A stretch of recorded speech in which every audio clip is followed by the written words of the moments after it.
ole chỉ bay ule tu là hiền Nexa showroom thom puya kan om meka hei manzana an launch stock an tlang zap tak Jimny kha chiang zokin video toy te in ron bel chiang velo kong o hi ania ma hi adum kha hi ania moi re khop me taka chuan manzang khan ro sur sal tuka dong pon thalak lei theilawa bel chiang ve thok thoki da tang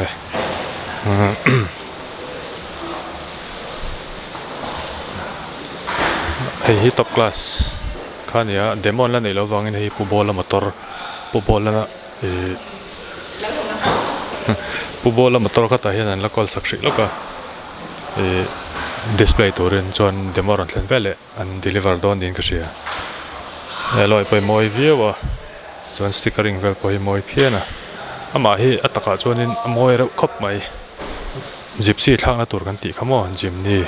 ama ten enula Indian hei gypsy kha rel ruar an lang hal mai o me headlight te front grill vela tang hian ma chuan in a chunga lut chinila start telo customer motor ni wangin start no tur an ti lut china chuan hei a meter lai bor vel hi chu rpm te speed o te chu gypsy kha sẽ xuống hal te mai ome chuan ta hian infotainment system hi lian thakop mai 9 inch vel ning ka ria chuan ni tain nop sang sang oma traction control oma chuan hill descent assist timoni hill hold assist tivel chi khom boka hi automatic AC nia automatic pon lampang temperature zirin hi alumina votin o tok chain ron adjust hei tin ya chuan nei hi automatic transmission ania parking reverse neutral drive true le l hi kar chiang lutuk lo chuan heta hian hei special gear kan ti kha om ta two wheel four wheel chuan 4L ti om boka hi chu overall development tur ting ka ria brake oma chuan pedal pani chian yang chi accelerator le brake chok kha ani ta nop sang control na om ta volume te chuan nei tela hin me thuram bok ta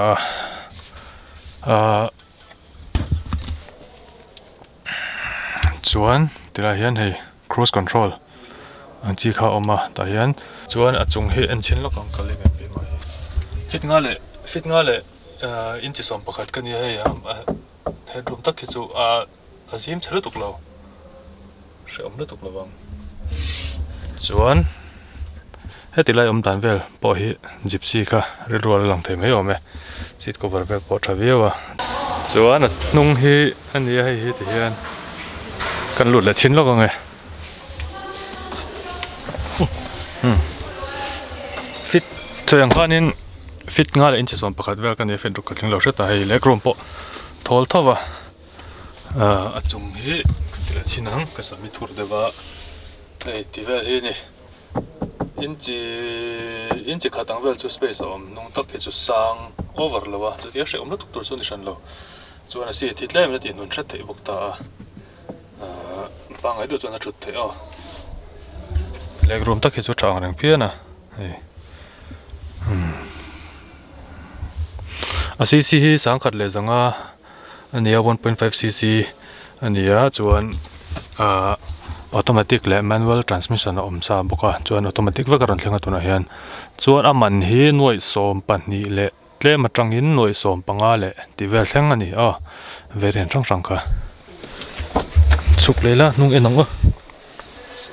boot space vel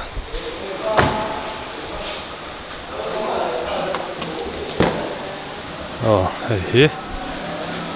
boot space chu rinai tak chu na zau phian a hei tirai chung hi thil chu phur theu teng bu fai bag khat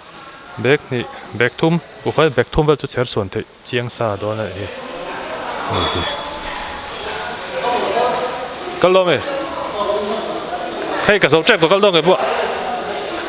spare tire bai na thatak om sa boka trakhop mai do tan chuan Nexa showroom hian booking ati char thei moi reuh tak ani run chu ma tang to kan he thil chu ka ngai ven ve riawa chuan poi model pakhat chu India version bi ka hi 5 door tiang chi khat ni thumli nga ama pani nung pani le he ta nung door pakhat vain kong ka panga nei India mi hi chu ni big foreign mi ho chu kong ka pathum nei 3 door version vek khania chu wel chu ni ka run tilang ve thok thok ani manzan khan engma duang na ti lan thei si lawa chu tilama hian hei moi tak tak an lo display boka Nexa showroom a hen len lo nom thin ania chuan